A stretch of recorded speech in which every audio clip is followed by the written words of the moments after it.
Hi, welcome. This is Dr. John DeMartini. This is one of the most amazing and inspiring shows that you can listen into. If you want to be on the edge of your seats, if you want to open up your heart, if you want to expand your mind, and you want to meet incredible people, stay tuned because you're just about to experience a transformative radio show that will change your life. And you're listening to the Dr. Pat Show that's coming up right next. Welcome to the Dr. Pat Show. Talk radio to thrive by. Powerful, inspiring, and coming to you live, bringing you stories of people like you and me, busting through and living life full out. Get ready to dare to wonder what your life would be like if you knew you could not fail.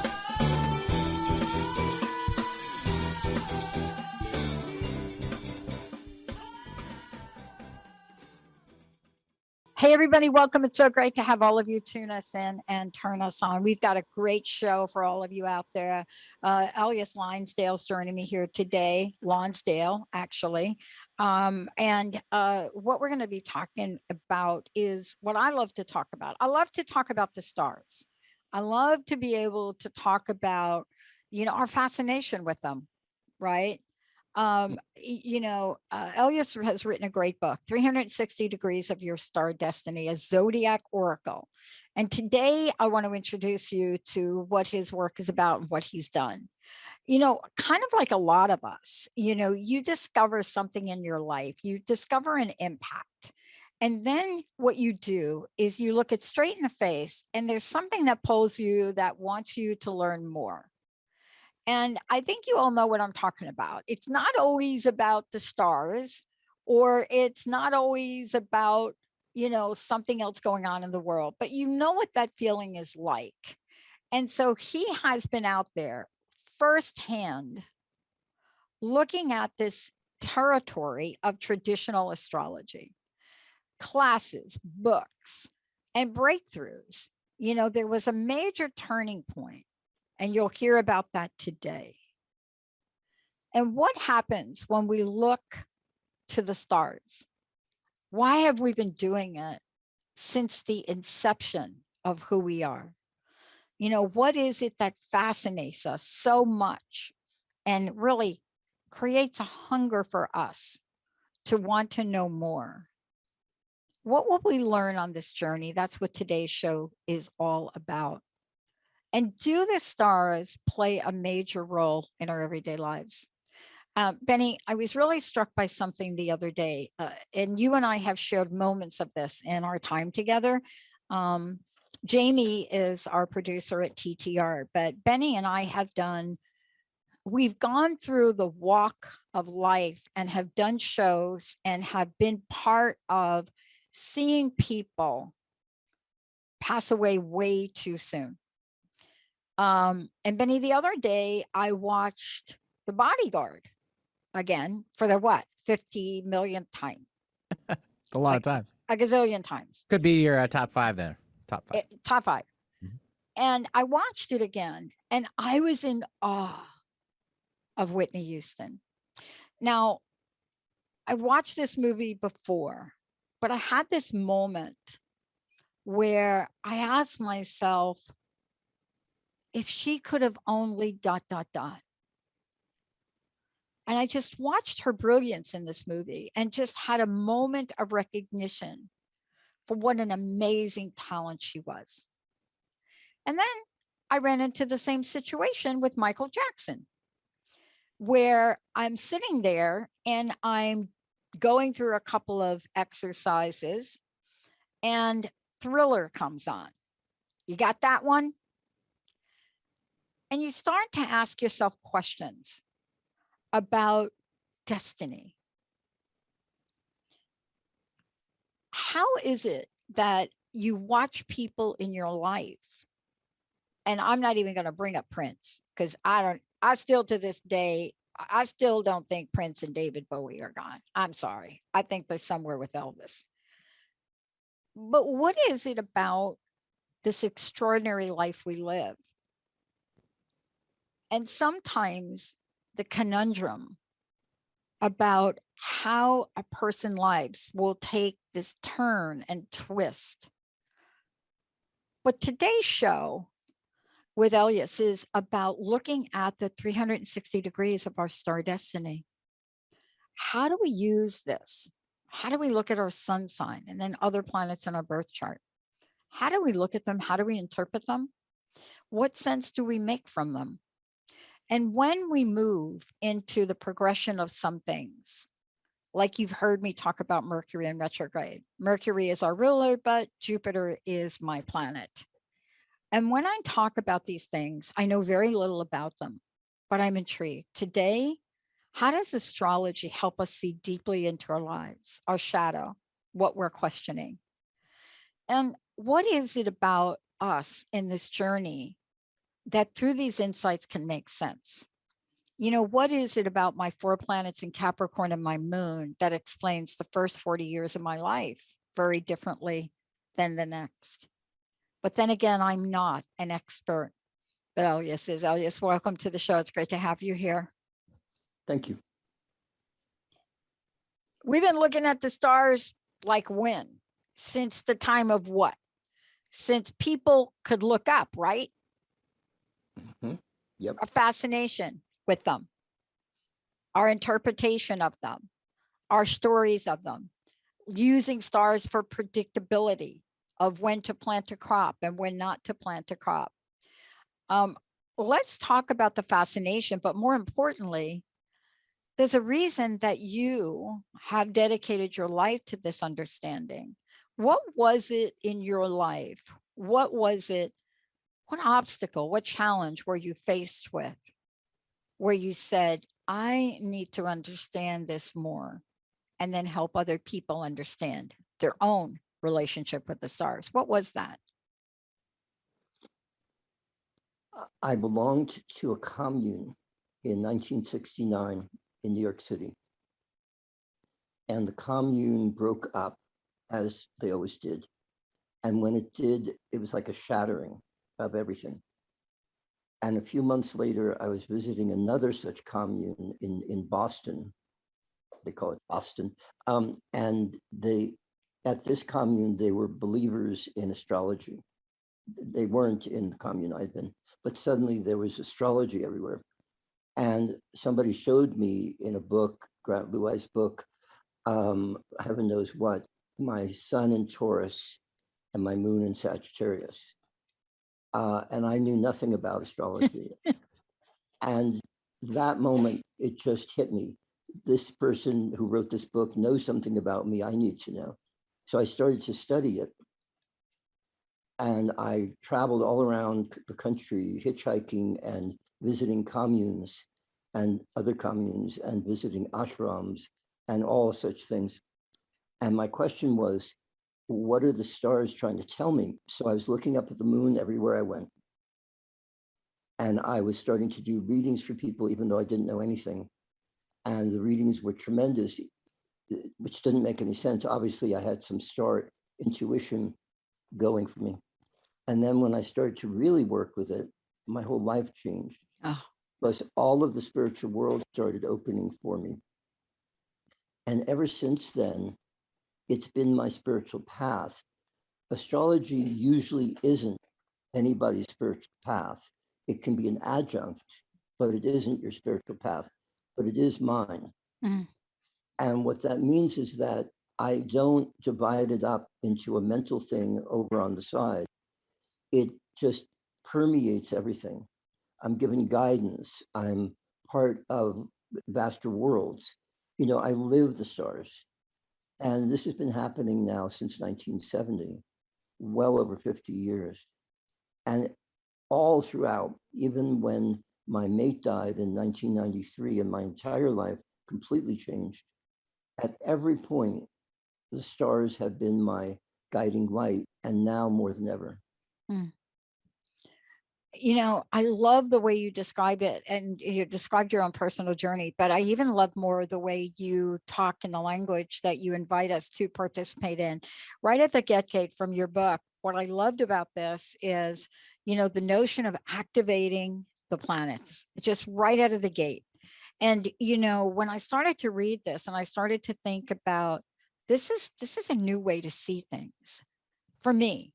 Yes. And, I've been doing this almost 2 decades, and I've read a lot of books and I've looked at a lot of things. But when I picked this up, I had a different sense of understanding. So it was really clear to me that this isn't just a book you've written. This is a body of work that has been your living, breathing essence. And it explains things in ways that a lot of things don't get explained, right? And I joke a little bit about the first 40 years of my life, of course, with my moon in Capricorn and then a bunch of planets in Capricorn. So I got Capricorn and Sagittarius all up here in the right quadrant. And, and I look at that and I joke about having this interesting personality, of course, with Taurus rising. And I think about in the book, what you're inviting us to understand. What is it about activating the planets that becomes so important? It's the invitation opening of your book. Well, you see, the planets are activating us all the time. And, it's like they're the dynamic, the spark that ignites us. So activating the planets means that you interact with them. You bring them toward you. You become awake to what's happening. And then you discover that you're not alone and you're not just doing your own thing, that you're in this kind of cosmic reality that's also bringing you through to the earth, and that it is so enlivening and so empowering that it almost is too much for anybody. I mean, it's never too little. It's not mild and modest. It's just an overwhelming inspiration and encouragement, really. It's fascinating. I want to share this little story before we go to break and then we'll come back. Is I was sitting here, I think it was last week, and I just had this odd feeling, just really odd, just like something happened. And I just started to Google Jupiter. And interesting, what I found was, which not many people are talking about, some kind of meteor, asteroid, I don't know what it was, crashed into Jupiter. Yes. And I looked at that and I thought, man, this is really eerie. Why would I even think about Jupiter? I pay a lot of attention to Jupiter, probably more than I should. But that was such an interesting feeling for me when I saw the pictures of this. And it's just like, how did that happen? And there was such a draw to it. When we come back, I would love to talk with you about what happens when we decide to take a deeper look. What happens when we look at the star sparks and try to understand or make sense of our lives? How can astrology help us? We're going to take a short break, everybody. When we come back, really fabulous book. And by the way, if you've got any questions for Ellias, look, 1-800-930-2819, give us a shout. When we come back, we're going to take a deeper look at some of these signs, take a look at the planets, take a look at what it means. But the beautiful way that this book is written, so you understand, for example, parts of Taurus, a red garnet ring. There are things in this book that you just didn't know about. Let's take a short break, everybody. We'll be right back.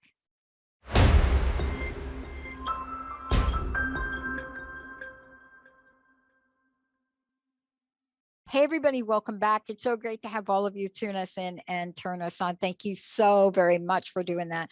It's fascinating. 360 degrees of your star destiny, a Zodiac oracle. Ellias Lonsdale joining me here today. Ellias, before we go any further, how do people get a copy of the book and how do they find out more about you? Let's get that out there. Well, the book, you can get it through Amazon and all those usual places. It should show up in bookstores too, if you live in an area where there's bookstores, which makes you very fortunate these days. And you can order it through there. My website, which is stargenesiswisdom.com, you can do just about anything through that as well. I'm more concerned with people, how shall I put it, diving deep into the book. I know they can find it. It's easy to find. It just came out the end of last month. Yeah, congratulations. Thank you. But it's a book that will kind of open the world for people. It's most of all, it's an oracle for a lot of people. You know, you just open it at random, or you various techniques, and you have this oracle that actually tells you what you need to know about what's happening and your life right now. Mm. You know, I love being able to talk with you about this. And first, let me thank you for joining me on the show today.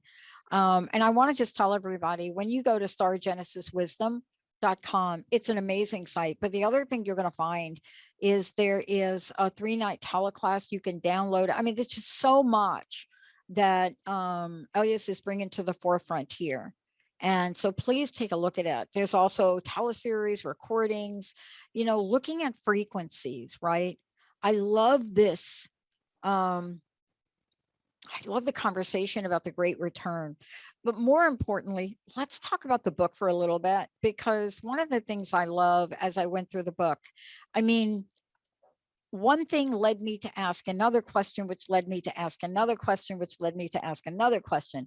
But let's just talk about the comment that you made before. I mean, honestly, it did. I found myself with my chart, like looking and then going to the book and then trying to put it all together. But you said something interesting to me during the break. You said if you're looking at your chart, right, you don't take the actual degree in the chart. You have to bump it up one. Can you talk about that? Did I get that right? Yes. So I use the example of, let's say your sun was in 1705 Sagittarius. That would be 18 degrees. Even if it was in 1701 Sagittarius, it would be 18. And of course, it was mine's 1319. So that would be 14. And that's a degree that's very important in my life. I can explain it in a moment. But yeah, and so we always go to the next. That's the rule. And that means that it's kind of like each degree is an open portal into what's coming next. Everything is oriented toward opening further rather than going backward. Everything is about going forward. I looked at this, and I want to go real time with you on this, because I want people to understand how intriguing this book is. And the bottom line for me, Ellias, on this is just the beginning. One of the things that happened to me as I started to read the book, I'm like, I gotta schedule more time with this man, because I started to look at this, and I did look at 13 because I didn't know, right? And so I looked at Sagittarius 13, right? Is that correct? Am I doing that right? 13, 19? Yeah, you looked at 13 and you should look at 14. Yeah, exactly. So I looked at 13. Let me just go for it for a minute. Can I use it as an example? Would you mind? All right. This is the coolest thing about the book. If you all call in and you want to have some insight into what's going on in your chart, maybe you have your chart in front of you. This is the coolest thing. I'll actually read from the book, right? And then of course Ellias will explain it. But I picked up the book. I was talking to Linda. This is kind of funny. Only a Sagittarius, I think, would think this is funny, right?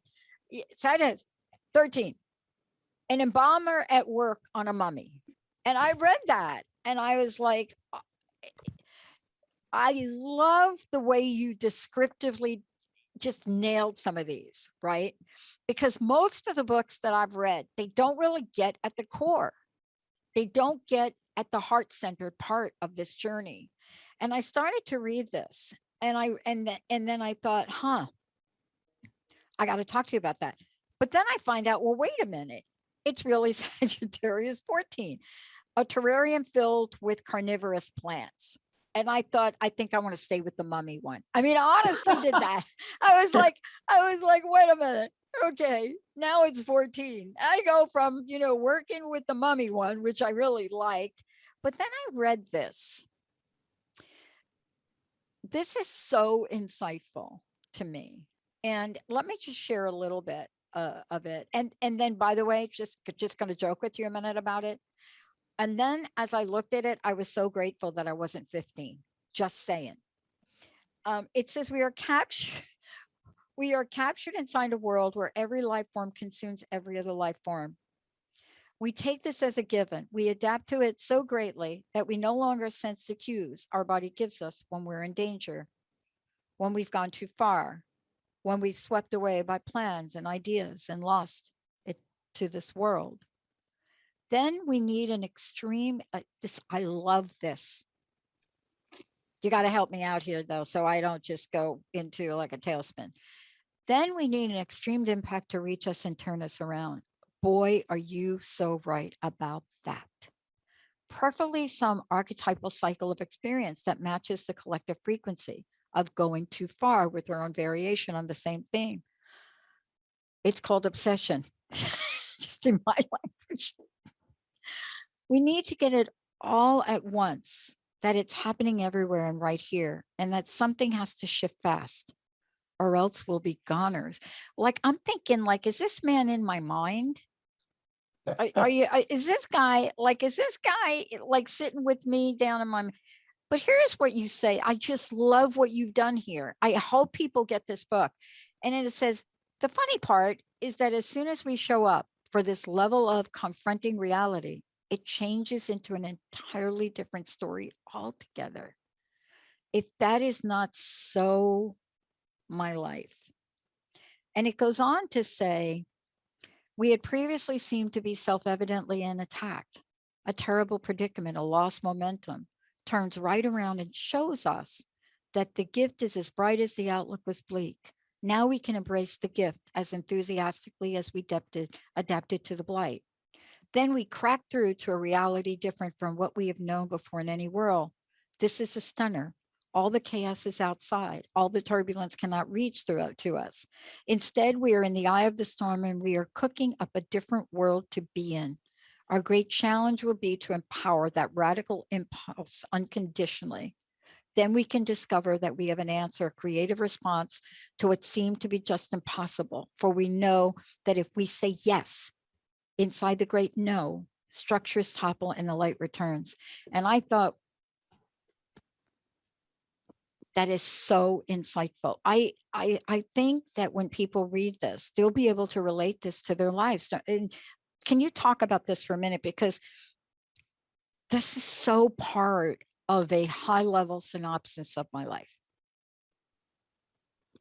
You want me to? Okay. That degree is about what happens when you get higher than what you thought you were up against. And then when you emerge, then you can go deeper under what you thought you were up against.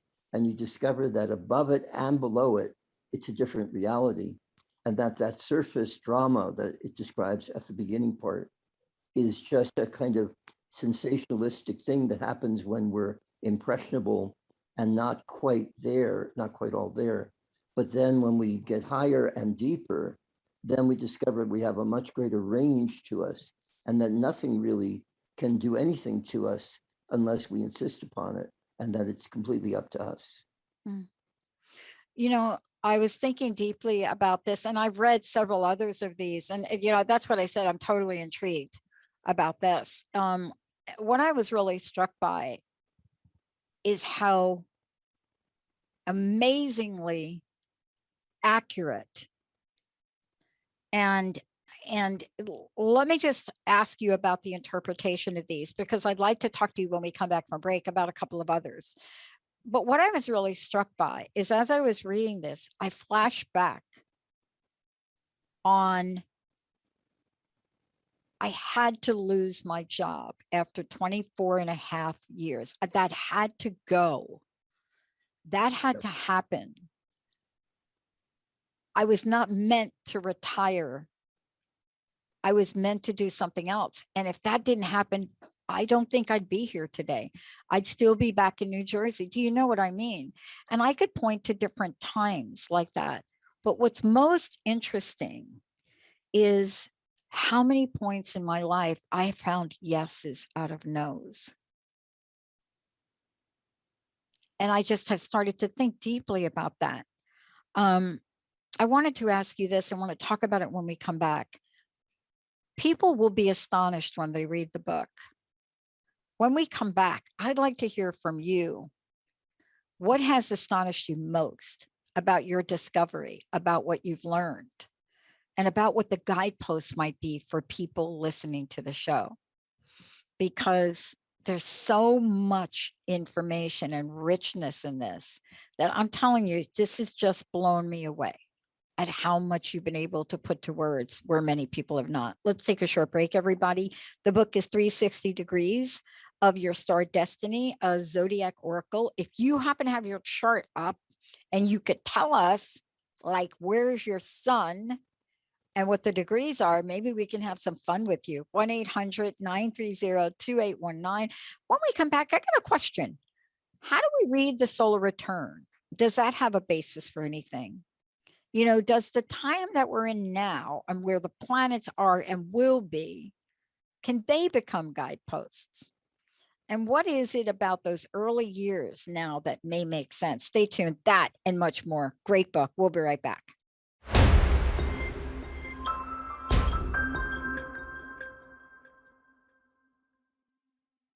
Hey, everybody, welcome back. It's so great to have all of you tune us in and turn us on.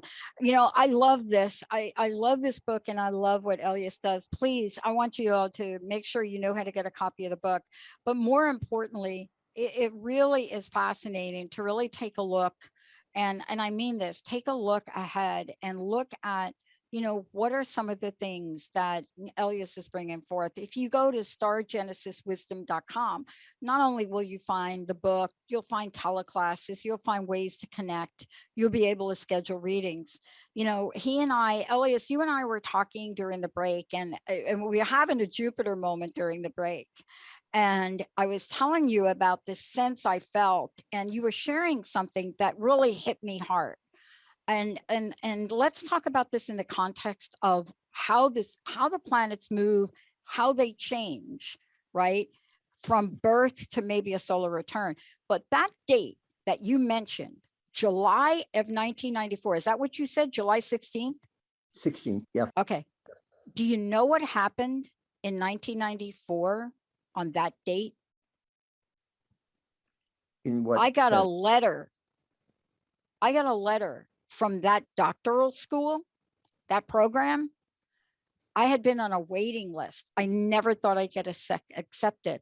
I got an acceptance letter and had to show up at that school in 1 month, Claremont in California. Never expected it. I wrote it off. It was a giant no. I was riding my Harley and having coffee in Seattle with my dog. And I was at a lost moment in my life. I didn't know where I'd go. And that letter. It's fascinating. And you explained that Jupiter on that date, you knew something was going to happen. Let's talk about Jupiter for a moment and then we'll go to the phones, because you shared something so insightful. It's exactly what I was feeling. Tell us about the planet Jupiter. And Jupiter is only one planet. I mean, there are more planets than Jupiter, but it's an interesting, challenging time for Jupiter, I think. What do you think? Yeah, I believe that Jupiter right here at the end of summer 2021 has just gone through a huge change. And as it did that day in 1994, and there was another date, I think in 2009, a similar date, in fact, the same day, July 16th, 2009. But this one, what I believe is happening is that Jupiter has lost its power to get all the way through to us, because we have so many influences at work in the world right now that are against our evolution, against who we really are. So we're getting distracted, lost in all kinds of places. I'm not going to talk about that, but we all know it all too well. And so Jupiter is kind of getting stirred up to give us a new impetus forward to where our consciousness can start to open the space ahead and not be so bogged down in what's not working. Yeah. I love how we can pinpoint and get a full expression of events through the book and through understanding it. For people that may be just tuning in, let's talk a little bit about the book, and then we're going to go to the phones. We've got a caller calling in. But you've written this book in a way where you literally pinpoint, right? That's why it's called 360. You literally pinpoint a snapshot in time, like we just did with my birth chart, right? And everybody that's listening, they'll be able to go and they'll look us up. Is it primarily for the sun? No, Thank no. you. Yeah. Traditionally, it used to be. That's how they used to look at it 100 years ago. No, I don't think so. The sun is the leading light in your life, but every planet has a major thing to tell you. And sometimes Mars will be the one that tells you the most because that's the one you're really going with in your life. Could be Venus, it could be anything. Easily could be the moon. And so this is why I said when I opened up the book and I pulled out my chart, I just got completely immersed. I mean, I went from my sun sign to my moon sign. And for me, when I looked at this and I thought, wait a minute, my moon, there's my moon. It's that degree. It's in Capricorn. There's where it is. And I started to look at it. I was totally fascinated. But for people, they may not know that when they look at this, they need to go ahead. So we're going to have some fun. We've got a great caller calling in. We've got Gretchen. I can't wait to hear what Gretchen has to say. I think we've got Gretchen, right, Benny? Correct. Gretchen, are you there? Hi, Gretchen. Yes, I'm here. Hi Hey, there. how can we help you Taking my call. today? I have my astrological chart pulled up. Okay. And, I'm looking at it, so I'm wondering what you'd like to know and what you could possibly tell me about myself. All right. So if you're looking at your chart, Elias, help us out here. When you're looking at your chart, for example, you can find your sun sign, right? You know, the little sun. Yes. Okay. And then there are numbers, Mhm. right? There's like a 19 with the little circle around it or something, and then a 13 with like a little single quote. Elias, tell us how to explain that and which number Gretchen's going to need for us to talk about. Well, Gretchen, do you see your sun degree? Can you read it? Yes, 21 degrees 48, so would be 22. Yes. What sign is that? Libra. I was born on October 15th, so my son's in Libra. Okay, 21 degrees 48. You probably don't have this book in front of you, but I do. And Libra 22 is an ancient glass vial, perfectly preserved. Yeah. Ancient glass vial, perfectly preserved. What? Just in the simplest way, what do you feel when you hear that? Then I need to fill the vial up.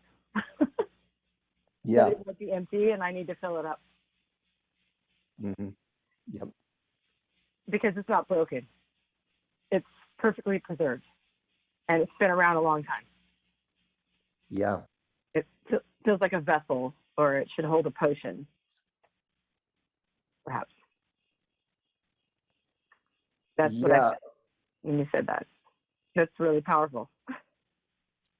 Yeah, one sentence from our description, just one sentence, is they are being trained in a great art. I love that. There's an art to it. And if you study this, you know, in the book, you'll just see that it gives you a path to follow, a way to be fully who you are. Wow. That's wonderful. Yes. Do you need to know my moon or any other planets or anything, or is it you just Well, start from yeah, let's take tropical one more. zodiac sign and go Let's from there? take your moon. What's your moon? Yeah, what's your moon? Sagittarius, 12 degrees 03. 1203. Okay, so that's 13 is my 13 lucky Sag. number, so that works. That's the That's very 13. that's the 13 that you were looking at. Yeah.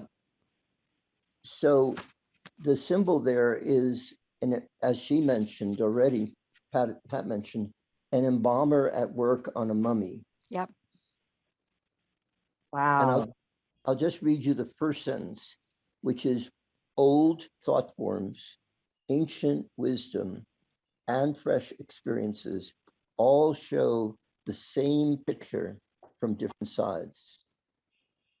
Old thought forms, ancient wisdom, and fresh experiences all show the same picture from different sides. So it's like you're in this energy that is coming to itself again and again, and it's always the same, and yet it's taking you somewhere very different. Wow. That's really powerful. What the first part is old thought forms and the last is fresh experience. What's the middle one? Yeah, it's ancient wisdom. Ancient So, wisdom. yeah, so when you refer to ancient, when you tune into ancient wisdom, it will tell you the same thing the fresh experiences show you. In essence, everything's speaking to you and showing you the same thematic weaving. That's the mummy, it's like you're in the these wrappings of the mummy. Everything's wrapping itself around you and taking you where you need to go. Yeah. One of the lines from here, if I could just read it to you so you get a sense of that. And there are a couple things. It says ancient wisdom reveals that on the inside, this picture is almost reversed. Death is no stranger, no invader, no despoiler. Death is the intimate companion of life. And if we give death its true place, we'll be guided to integrated life and death within something that moves beyond these opposites. I love this, moves beyond these opposites and where they can go when life and death renew and fertilize each other. The next paragraph, though, is really revealing. And I read this before because I thought this was my number. And honestly, I just looked at my chart again, and I'm just shocked at how I misread my chart. But then it says fresh experiences offer us new pathways to explore, right? So Sagittarian. Right. And it says these are instant variations on the theme of working through death and finding life inside death's jaws. And I love this. I love the idea of this because, death isn't always death of a physical thing. We go through these. Exactly. And then here's the punchline for me for this particular reading. It says the degree weaves path of involvement through some very dark old territory into light that cannot arise any easier way. It's confounded track on which to stay clear. The curves, the surprises, the reversals and the returns are wild to take up. We are asked to let go of every fixed idea and to free past ghosts of every kind. We are ushered into the astounding miracle we will never believe until we're right there in the super clarity that comes at death's door. When it's all over, it's ready to begin. When everything falls apart, the deeper pattern can come together. As we lose what we thought we had, we gain access to the missing place. I mean, isn't that fascinating? It's really beautifully written. And is that written by you, Elias? Or is it yes, this is in his book. Yeah. Oh, wow. It means so much because, especially Dr. Pat, when you said something about changing a career after 24 years, I'm about to hit 24 years of a career that I am ready to I can't do it anymore because it's not me. I know. That's what I said. I have to call because it's just like too much. I know. And, what's fascinating about this is we just started to talk about the fact that we can take a look at the chart and every planet, Ellias is saying that every planet has meaning, right? And what's really interesting is I made a mistake in looking at my chart. So this is fascinating to me. I'm a little, what is the word? What do we used to call it? Learning challenge, dyslexic. So I reversed the numbers. So here's what I just discovered. I'm not 13 degrees. I'm actually 19 degrees Sagittarius. And Oh. so that's 20. But it's fascinating because as you start to read this, and 20 is different. So what I read you is exactly from the book. I didn't summarize or paraphrase. Right. So that has to have a powerful Wonderful. message for you. And so you can go through all your different planets and get a reading through the book. Oh, it's fascinating. It's just incredible. I mean, I went back after discovering that I just read on air the wrong degree, and I read Sagittarius 20, the changing of water into wine. And I started to read this, and it so represents where I am today. It just so represented where I am today, and so these words that Ellias has written and the way he's written it. I mean, I've read a lot of books. This is just so beautiful. Do you know what I mean? I mean, look, this is the changing of water into wine, just to give you a sense. It starts out blessed, surrounded by every opportunity in the world, granted to meet in life, which can be revitalized and restored and reawaken what was lost, stuck, and stopped. I mean, I created crust busting. I have a domain called Unstuckable. Right. And doesn't the heart chakra mean unstruck as well? When you think about it, Unstuckable is your website. That is one of the domains I bought when I first started to do the show. The show was originally crust busting your way to an awesome life because I was so stuck in my own life. That's the best I could do. And, Ellias, your book, I mean, Gretchen's right. The words that are in here are just, I've never read anything quite like this to help us understand the full embodiment of Phrase of alone this. is says it all. Yeah. Just Yeah. changing water into wine. Period. I love it. Gretchen, thank you so much. I hope you get a copy of the book, because I'll tell you, if you're like me, you couldn't put it down. Like I was like, oh my God, I get it. I was almost late for my show. I grab it on the website, Ellias's website, Star Genius Wisdom. Yeah, stargeniuswisdom.com. All right. Thank you so much you, for Gretchen. everything. I appreciate it. Thank you so much for calling in. Isn't that funny that I reversed the numbers on my chart? Yep. I'm learning different, so I would do that a lot. Actually, I dialed the wrong phone number. That's how I started my show 18 years ago. I literally dialed the wrong phone number.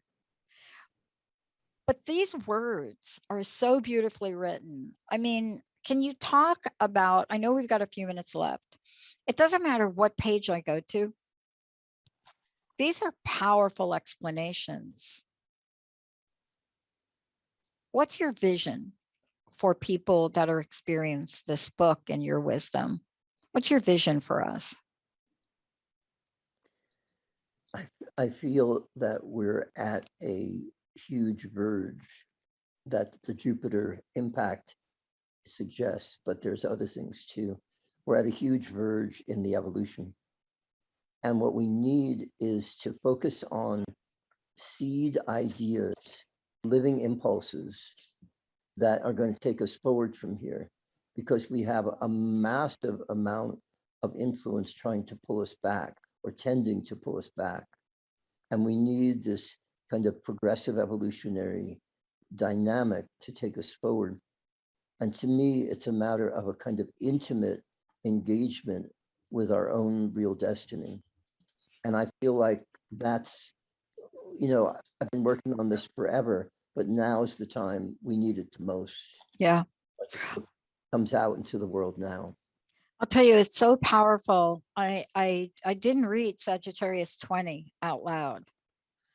And I didn't read it out loud because I started to read it a little bit. I read really fast, by the way. I don't know how that happened, given the fact that I do have a little learning disability, as they once called it once upon a time. I now know it was a total gift for me. The kind of thing that I do was great in my doctoral program because I'm great at concept and processes. But I started to read this and I just started to tear up a little bit here. That must be a sign. I just did. I started to read this. given a charge of inner world's power upon our life-giving essence to offer with hope and enthusiasm is the most obdurate situations, not put off by coming up against tremendous outer and inner stuff to cut through. No kidding. Just knowing there is a force, there is a way somehow. Bearing treasures that are priceless, offer the keys to the kingdom. It's simply a matter of celebrating the living spirit as supreme in all things. I don't start my day without honoring spirit. I thank spirit at least 70 times a day in my mind. But that hasn't always been my life.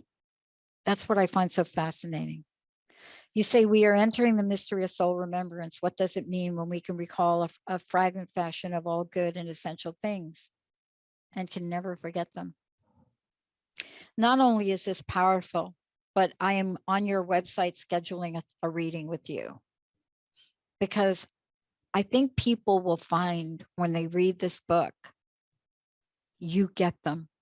You're bringing a knowledge and a wisdom that helps people understand, as Gretchen said, at the heart chakra level. Ellias, I can't thank you enough for joining me here today. I'd love to know your personal message, what you'd like to leave us with, and thank you for sharing a lifetime of work that is so vital and important in the world today. What's your personal message? This is the time in your life, not any other time, but this is the time in your life. And we are all here together. And it seems like we're fragmented and polarized and isolated. But when you go deeper and higher, you find that we are together at this time and we can bring each other through. And it isn't going to be anywhere near as horrible as they say it is, not unless you insist upon it, because we can do this. This world is going to be a true world again. This is what we're here for. Thank you so very, very much for sharing a lifetime of work. I know what it's like to come out and share this and be fully present as you are. And the words, Gretchen said it best, the way that you've captivated the heart energy spirit of what we have looked towards for more than we can remember about humanity. It's just so beautifully done. What a gift you are to the world. Thank you so much for being that. Thank you very much for having me. We didn't get to Benny's chart, but maybe we'll do it next time. I hope Ellias will come back. Please, all of you out there, get a copy of the book. I think Jamie's showing pictures of it. There it is right there.